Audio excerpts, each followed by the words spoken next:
Hola, pues en este video vamos a tratar de explicar el capítulo 6 del libro. Bueno, el libro nos empieza a hablar un poquitito de la segunda ley de la termodinámica y también nos empieza a hablar un poco de todo lo que son las máquinas térmicas, sus eficiencias y por qué una eficiencia del 100% es imposible de lograr. Eh, Cosas como el ciclo de Carnot también se empiezan a mencionar, el enunciado de Kelvin Planck y varias cosas en sí. Bueno, empezando por lo más sencillo, una máquina térmica, si se representa con un diagrama simple, bueno, pues es un dispositivo que cuenta con dos bancos. Un banco es de temperatura alta, TH, que sería T high, y otro de temperatura baja, que sería TL, T low. Y bueno, lo que sucede es que la máquina térmica puede, una, tomar energía del banco de temperatura alta, parte de esa energía, sacarla de la máquina hacia afuera de su sistema como trabajo útil que los humanos podemos usar. Necesito otro plumón. Como trabajo útil que los humanos podemos usar para lo que sea, para un tren, para una turbina de avión, para generar electricidad, calor, para lo que queramos. Y otra parte de esta energía la lleva al banco de temperatura baja.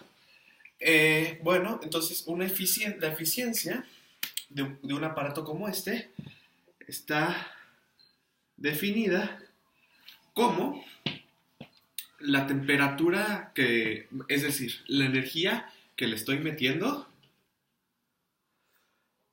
abajo de la energía que estoy obteniendo como trabajo. Sería work entre 3H y lo podemos poner como potencias. Podemos ponerle QH, punto, para ponerlo contra el tiempo, y al work también le podemos poner punto, y ya está. Eso es igual a la eficiencia y es un porcentaje.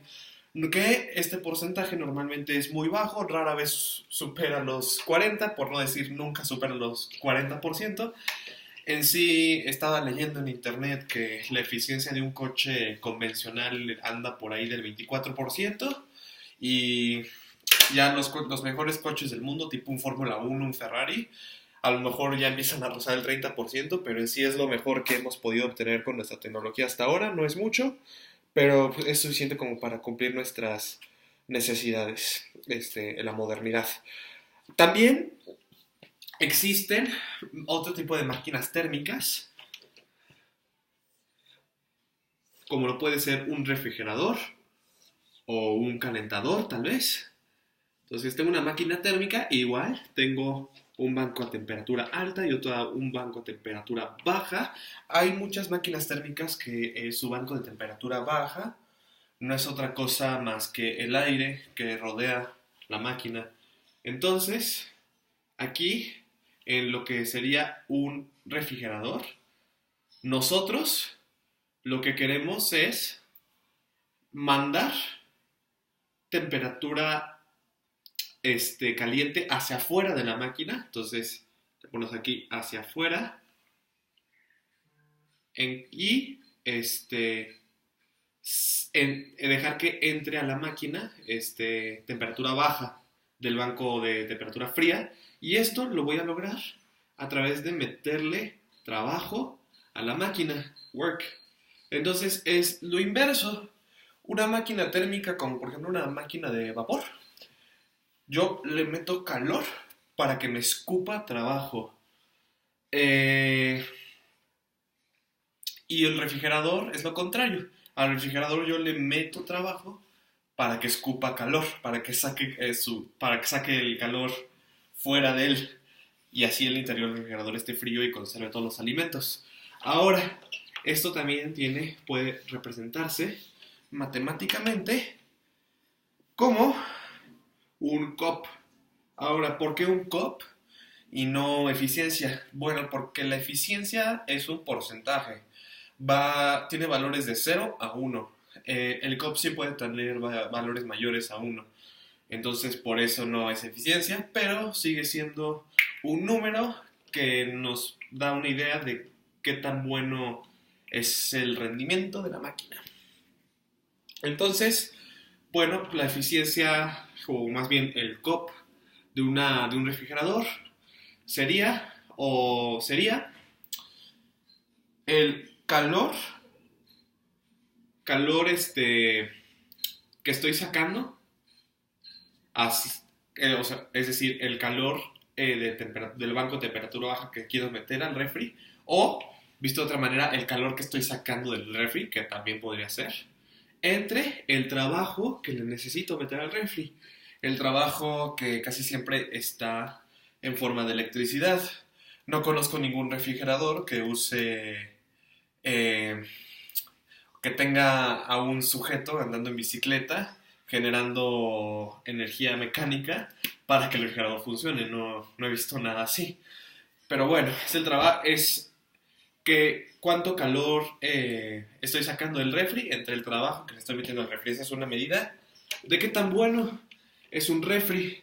Y así como hay refris, hay calentadores. Hay máquinas que su propósito es calentar su entorno. Entonces, eso sería QH, es decir, el calor que está saliendo de la máquina entre el trabajo que le tengo que meter a esa máquina. Eso sería el COP de una bomba de calor, de una heat pump. Ahora, existe algo llamado entropía. La entropía también es la idea que está detrás de la segunda ley de la termodinámica. Y en sí también le dicen la flecha del tiempo. La entropía es la flecha del tiempo. Y lo que nos dice es que los procesos solo avanzan en una sola dirección. Por ejemplo, si tengo un vaso de agua con un hielo adentro y el hielo está a, digamos, 0 grados y el agua también esté a 0 grados también, bueno, pues ese hielo se va a conservar así. Pero en sí no hay ninguna ley que me impida, por ejemplo, imaginemos el vaso de agua y el agua vamos a ponerle partículas, ¿no? Todos estos puntitos son partículas de agua, ¿ok?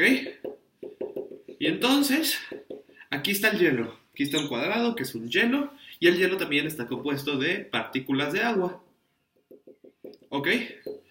En sí, no existe ninguna ley física que le permita a un vaso de agua generar un hielo adentro de la nada. No hay en sí ninguna ley física que impida que adentro de este vaso espontáneamente se genere un hielo de la nada. No existe una ley física que lo impida. Pero es extremadamente poco probable que suceda. ¿Por qué? Porque, bueno, imaginemos que tenemos un rectángulo. Este rectángulo tiene partículas que están yendo en todas direcciones, ¿ok? En todas partes hay partículas moviéndose, ¿ok? Entonces, y yo divido este rectángulo en dos secciones, ¿ok? Si yo pudiera detener el tiempo, congelarlo, pararlo de la nada y ver en qué posición están las partículas, ¿cuál sería la probabilidad de que esta en particular, esté del lado derecho del rectángulo? Ah, pues la probabilidad sería de 1/2, ¿ok? Entonces, vuelvo a descongelar el tiempo y ahora voy a cambiar un poco el panorama. Ahora, sigo que las partículas se sigan moviendo y ahora lo que quiero es quiero ver cuál es la probabilidad de que 2 de las 4 partículas estén del lado derecho. ¿Cuál es la probabilidad de eso? Sería 1/2 por 1/2, que sería 1/4 de posibilidad. Y ahora, ¿cuál sería la posibilidad de que si yo detengo el tiempo y todas las 4 partículas estén al lado derecho del rectángulo? Pues sería 1 entre 2 a la cuarta. 2 a la 4 es 16, entonces la posibilidad es de 1 en 16, que ya es bastante baja. Ahora, Volvamos al vaso con hielo. En el hielo tengo una cantidad tremendamente grande de partículas de agua. Entonces, digamos, por ejemplo, que un hielo aquí tiene cierto número de partículas de agua. ¿Y cuál es la probabilidad de que me encuentre con que todas las partículas se concentren en un punto específico del vaso para formar un hielo? Pues en sí existe una probabilidad, solo que es muy baja.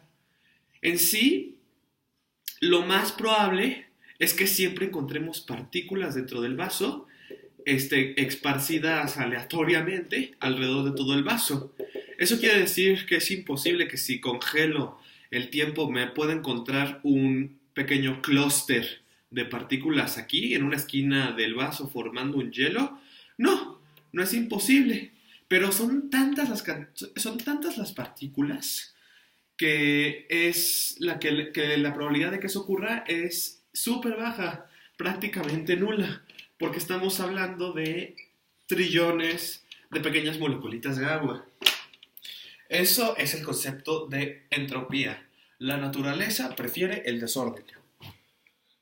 Muy bien, entonces la entropía solo tiende a aumentar en los procesos. ¿Qué quiere decir? Que si yo tengo una turbina y le meto gas para hacerla funcionar, la entropía del gas en la salida va a ser mayor que en la entrada. Entonces la entropía siempre aumenta. De hecho, la entropía siempre va a estar definida como mayor o igual a cero. El mejor de los casos que podemos tener es que la entropía no cambie, pero no podemos bajarla, no se puede. Entonces, existe algo que se llama máquina térmica de Carnot o ciclo de Carnot. Ciclo de Carnot, esta vamos a hacerla que sea una gráfica de presión y me parece que la gráfica de Carnot es de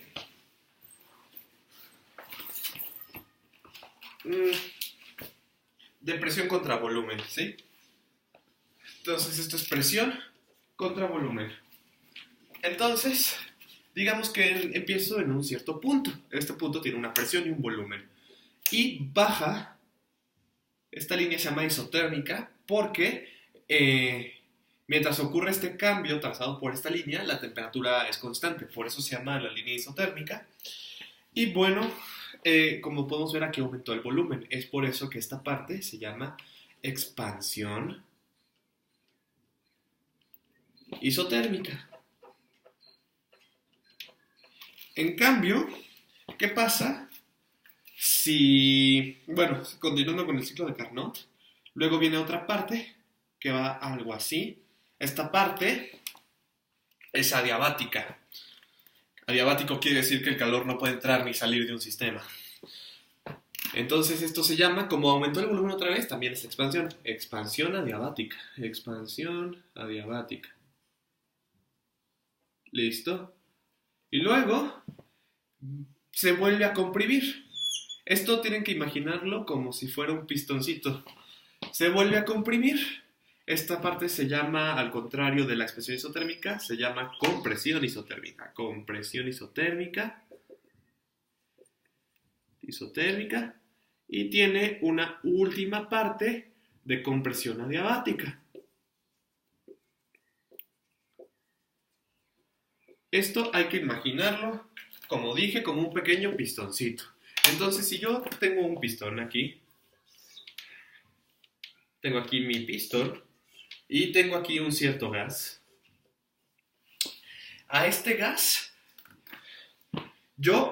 primero el pistón se va a mover hacia arriba para expandir el volumen, para hacer la parte de expansión isotérmica.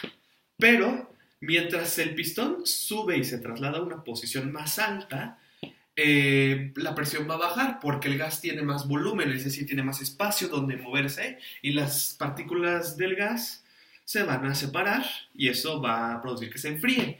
Entonces, yo tengo que agregarle calor al sistema, calentar el cilindro para que la tasa de enfriamiento al expandirse el pistón sea la misma que la tasa a la que entra el calor dentro del pistón. Entonces esto sería expansión isotérmica. Después, el pistón se va a seguir expandiéndose en la parte de expansión adiabática, pero esta vez el cilindro va a tener aquí su capita adiabática de que no entra ni sale calor. Esto significa que no entra ni sale energía y por lo tanto, pues, se conserva todo. Porque en sí, ¿qué es lo que vimos aquí? Bueno, pues el trabajo, el pistón al moverse hacia arriba produjo un trabajo, pero si nos damos cuenta, todo el calor que entró al pistón se transformó en trabajo. O sea que tenemos una eficiencia del 100%. Y el resto del ciclo es lo mismo, pero al revés. Ahora voy a comprimir el gas y eso va a causar que el gas se caliente porque las partículas van a estar más cerca unas de otras y es más probable que choquen y van a aumentar su energía cinética y eso va a aumentar su temperatura. Así que yo tengo que ver cómo retirar calor del termo a la misma tasa a la que se calienta debido a la compresión. Y después, luego tengo su parte adiabática, que es lo mismo, para que se conserve la energía y el calor que está ingresando al banco de temperatura baja sea el mismo trabajo que yo requiero para comprimir el pistón. Es por esto que esta máquina térmica, teórica, porque no existe, tiene una eficiencia del 100% y una entropía de 0, que es lo mejor que podemos obtener. Más o menos estos son los conceptos que nos platica el capítulo 6.